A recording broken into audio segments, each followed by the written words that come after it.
नमस्कार साथियों, इस खास अंक में मैं हूं अंकुल पटेल। मैं आपसे चर्चा करने जा रहा हूं एक खास मुद्दे पे।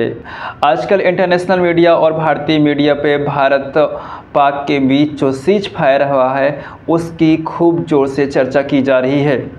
कई लोग इस बात का श्रेय डोनाल्ड ट्रंप को देने की कोशिश कर रहे हैं। कई लोग अपनी अभिव्यक्ति, अपनी भावना जो है प्राइम मिनिस्टर के इस डिसीजन पर दे रहे हैं कि उन्होंने सीज फायर क्यों एक्सेप्ट किया।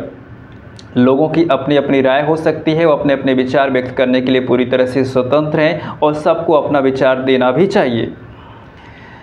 साथियों, जो लोग प्राइम मिनिस्टर के सपोर्टर थे या जो लोग अपोजिशन में बैठे हुए थे, जो हमेशा प्राइम मिनिस्टर की आलोचना करते थे, लेकिन इस घटना के बाद जो प्राइम मिनिस्टर के समर्थक थे वो भी एक बार उनके खिलाफ बयानबाजी करने में तुले हुए हैं।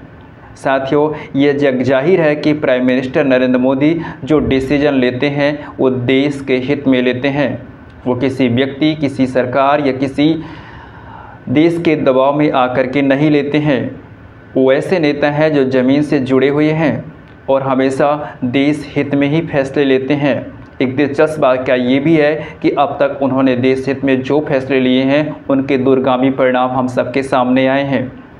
आज उन सब लोगों से मेरा एक विशेष प्रश्न होगा जो प्राइम मिनिस्टर नरेंद्र मोदी पे सवाल खड़ा करते हैं उनके सीज फायर के इस निर्णय को।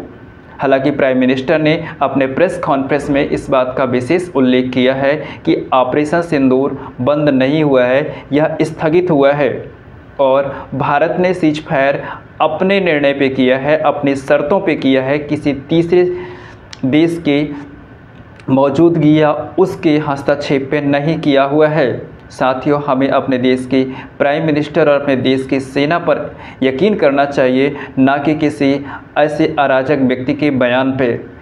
मीडिया में कई अलग अलग की खबरें चलाई जा रही हैं, कई खबरों में हमें कई अलग अलग भ्रांतियां सुनने को भी मिल रही हैं।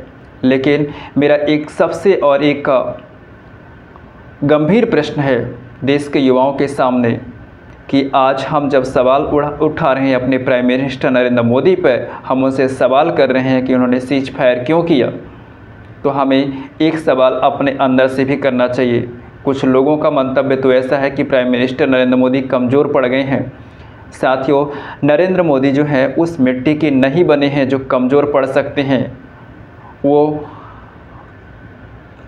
हर दूरी पे खरा उतरने वाले व्यक्ति हैं। उन्होंने अपने एक स्पीच में ही कहा था कि उनको मज़ा मक्खन पे लकीर खींचने में नहीं आती है, उनको तो पत्थर पे लकीर खींचने में आता है। और इसके साथ साथ कमज़ोर यदि कोई पड़ा है तो हम और आप पड़े हैं। जब 2024 का लोकसभा इलेक्शन चल रहा था, प्राइम मिनिस्टर ने आपसे गुहार लगाई थी कि अब की बार मुझे 400 पार पहुंचा दो, तो हमने क्या अपनी मजबूती दिखाई थी? नहीं दिखाया। हम पार्टियों के बहकावे में आ गए और हम कमज़ोर तो हम हो गए। उन्हें हमने पूर्ण बहुमत नहीं दिया। उनकी सरकार गठबंधन की सरकार है, तो शर्म तो हमें अपने आप में करनी चाहिए कि उन्होंने जब आपसे गुहार लगाई थी, वो सारे कदम, वो सारे वो फैसले एक साथ ले सकते हैं जो देश हित में होगा, इस समय भी और पहले भी। यदि हमने उन्हें मजबूती से सरकार में बिठाया होता तो जो सिचुएशंस उनके सामने अभी आती है वो नहीं आती, लेकिन वो उससे भी दूर पूरे ताकत के साथ देश के हित में बड़े बड़े फैसले ले रहे हैं। साथियों, जब प्राइम मिनिस्टर नरेंद्र मोदी राम मंदिर का मुद्दा सुलझा सकते हैं, आर्टिकल 370 एंड 35A को हटा सकते हैं, तो POK भी हमें लाके दे देंगे।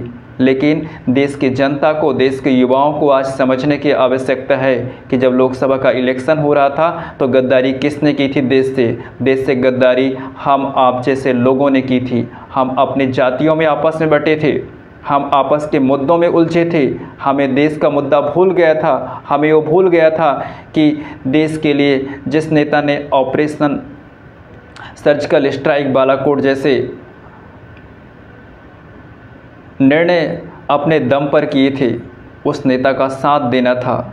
हम अपने जातियों के मुद्दों पे, जातियों के गठबंधन में, पार्टियों के बहकावे में आकर के इस देश का हमने सबसे बड़ा नुकसान किया है। यदि आज हमने पूर्ण बहुमत की सरकार बनाई होती तो हमारे प्राइम मिनिस्टर वो सब सुगमता के साथ कर पाते। लेकिन हमें भरोसा है अपने प्राइम मिनिस्टर पर, हमें भरोसा है अपने देश की सेना पर, और हमें भरोसा है अपने भारतीय यूनिटी पर, एकता पर। लेकिन सवाल करने से पहले हमें अपने भीतर झांकना होगा। प्राइम मिनिस्टर हो या कोई भी हो जो देश के हित में काम कर रहा है, उन्हें हमें अपना सपोर्ट तो देना ही होगा। साथियों, फिलहाल इस अंक में बस इतना ही। यदि आपकी कोई और राय है तो हमारे साथ ज़रूर शेयर कीजिएगा। फिलहाल अपना ख्याल रखिएगा। नमस्कार। जय।